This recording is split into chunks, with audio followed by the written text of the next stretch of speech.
What if you could see a complete picture of your own health? I'm not talking about just from a doctor's visit, but from every single second of your life. And what if you could take all that data and actually literally turn back your body's clock?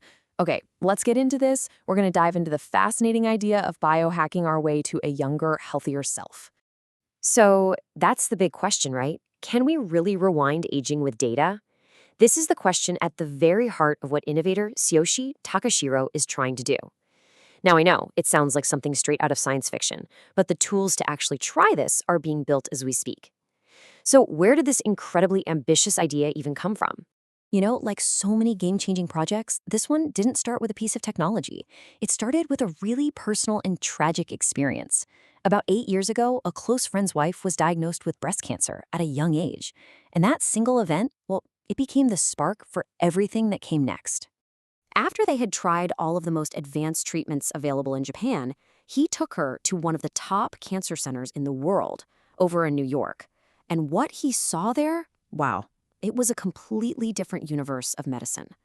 It was so advanced that it left him in a state of shock, especially when he compared it to what was available back home. Takashiro has this brilliant way of explaining the gap he saw. He describes Japan's excellent universal healthcare system as a Prius. It's reliable, it's efficient, it's great for just about everybody's day-to-day needs.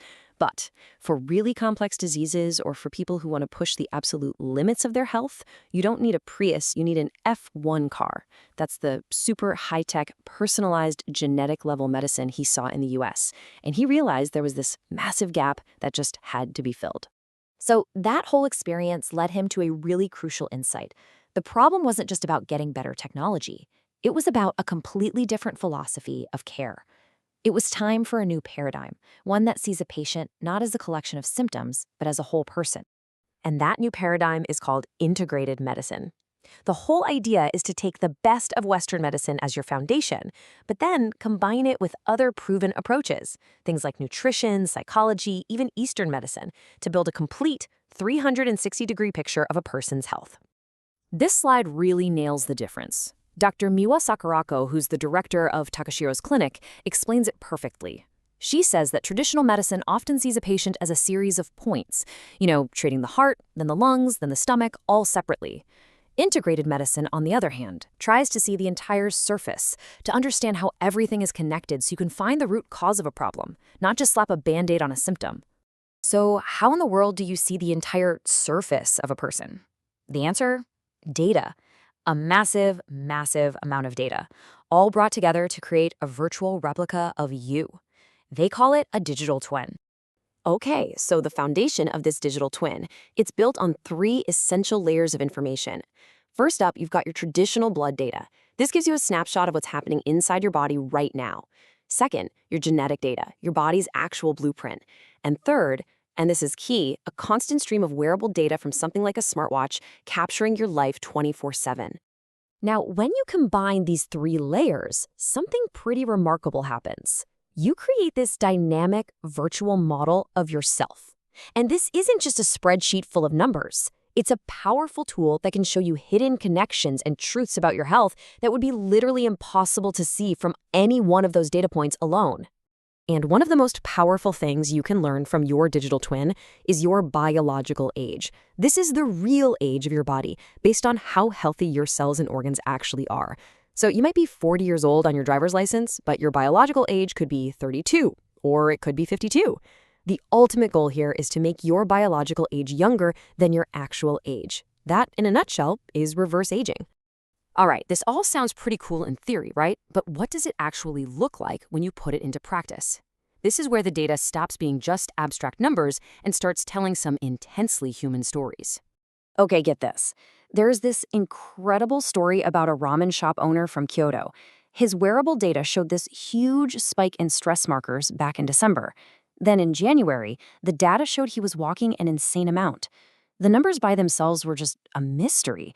But when they talked to him, the whole story came out. He'd been scammed and was literally walking all over the city trying to raise money. The data was reflecting the hidden reality of his life. And this is where it gets really powerful.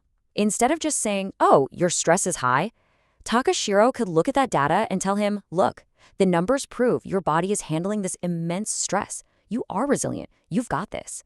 Suddenly, the data wasn't just data anymore. It was a source of real, targeted, compassionate encouragement. Here's another quick example, this time from Takashiro himself. He used to drink a lot of coffee. So, a genetic test of his CYP1A2 gene showed his body metabolizes caffeine at a moderate rate. Okay, interesting.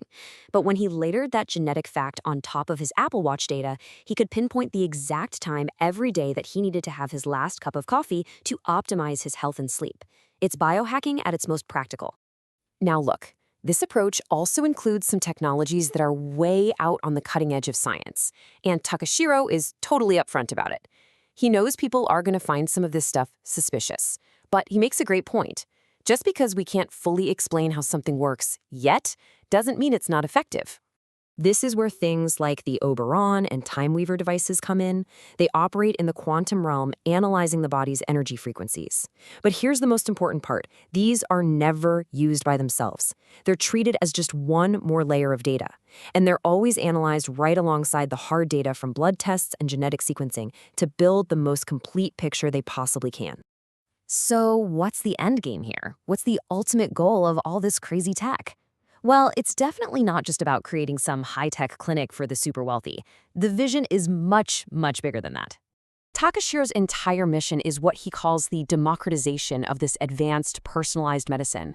The goal is to take these incredibly powerful tools, born from that F1 car world of medicine, and make them accessible and affordable for everybody, everywhere. And when he says affordable, he's not kidding. The target price for the app version, which is called 8weeks.ai, is planned to be around 3,000 yen a month. I mean, that is a shockingly accessible price point. It's designed to bring this power right to your smartphone, whether you're in downtown Tokyo or a remote village somewhere in Africa. And you know, this all connects back to the core of his life's work. Whether he was creating films or writing books, Takashiro says his goal for the last 40 years has always been exactly the same: to increase human happiness. This whole move into medicine is just the next chapter of that mission, powered by today's technology. So, it all comes down to this really simple but powerful idea. The philosophy is that when you use data to truly understand yourself, to fix your body's little bugs, and to rewind your biological clock, you don't just live longer. You seriously reduce your risk of disease. And he believes that living a healthier life, free from illness, is the most direct path to a happier one. So we end up right back where we started, with a question. But this time, it's for you. After seeing what's possible when we combine every single layer of our personal data, wouldn't you like to know what your true age really is? And more importantly, what you could do to change it?